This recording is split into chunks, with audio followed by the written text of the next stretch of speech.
D'Angelo has died at the age of 51, and although known as being a multi-million selling pop star, I suppose, I felt that this channel was the right place to pay tribute to him.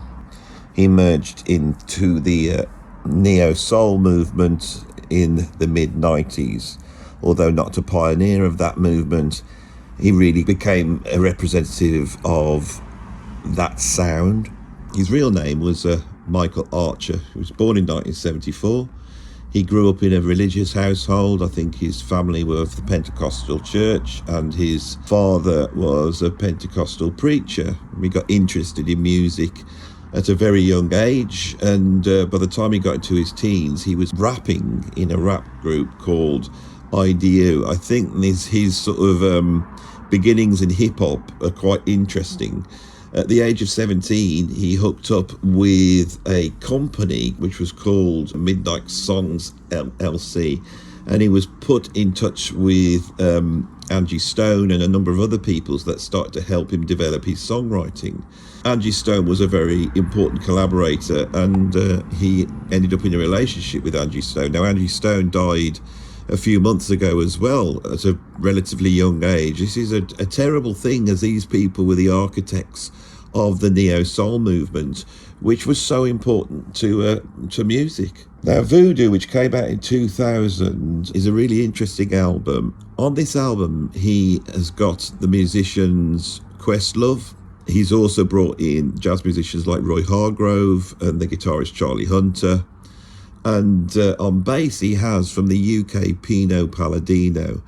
The bass and the way the bass sounds on Voodoo is incredibly influential, I think. Pino Palladino, who had come to fame playing in the 1980s on all sorts of different sessions, probably most well known for his sort of Jacko-esque fretless sounds on the Paul Young records. Here, he goes back to the sort of Fender P bass sound, the woolly, muffly, funky sound, the deep bass, and that combined with the sort of wonky Jay Dilla-esque drums that Questlove was playing, this really created a sound. I find this album, well, when I first heard of Voodoo, I found it quite difficult to get into. The grooves weren't up. It's a deep, it's a dark, and it's a very sexual album as well. And that was quite off-putting, but I found the more I listened to it, the more it started to influence me as a drummer and a desire to go deeper into the groove end of things. Around about this time in the 2000s, I was playing in various prog groups, and I was doing drum clinics, and a lot of the drummers out there were these super bionic drummers that were playing impossible stuff at incredible speeds, incredible coordination. And then suddenly it shifted, and drummers started to move towards playing more groove. And I really believe that it has its roots in the neo-soul movement, in the producer Jay Dilla, and in this album Voodoo. And people started to play groove much heavier. Since then, there has been a sort of 20 years of drummers playing these sort of wonky, weird beats, but never quite like the beats on Voodoo. So Voodoo is an incredibly influential album for musicians. It has a huge influence on jazz. Now, again, he then takes a long time off. I mean, this is the next album, which I believe is called Black Messiah. He takes a hell of a long time off, really acting as a sort of perfectionist, trying to make sure that he gets it right. And that album came out in 2014, 14 years after Voodoo, and again it was hugely influential. These three albums, this is all he made. D'Angelo made three albums: Brown Sugar in 95, Voodoo in 2000, and Black Messiah in 2014. And that is his legacy, but his legacy is huge.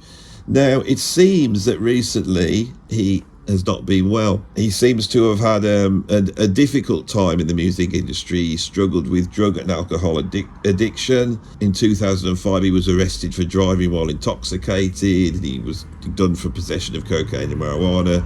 And then he was, as he was trying to get over that, he had a car accident, and there's rumours that he was quite injured in that car accident.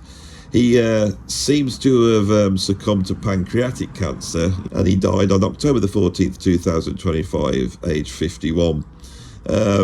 This is an important musician, and not just an important musician, but also very influential and a superstar.